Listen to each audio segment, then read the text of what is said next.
হে, আজকে আমি তোমাদেরকে একটা মটকা পেন্টিং করে দেখাবো।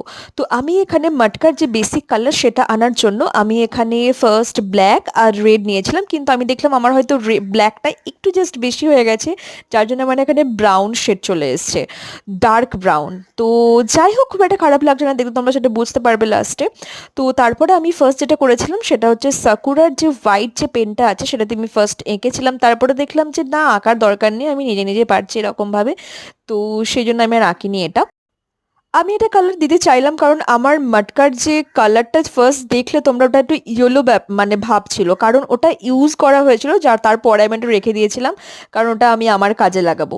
কিন্তু তারপরে দেখলাম যে আমি এটা পেন রাখবো নাকি অন্য কিছু করব, তারপরে ভাবলাম যে হ্যাঁ, আমাদের বারান্দাতে যে মানি প্ল্যান্ট যে গাছটা আছে সেটাকে আমি এর মধ্যে জল দিয়ে রাখবো, যাতে আমার আঁকার টেবিলের সৌন্দর্যটা আরো বেড়ে যায়।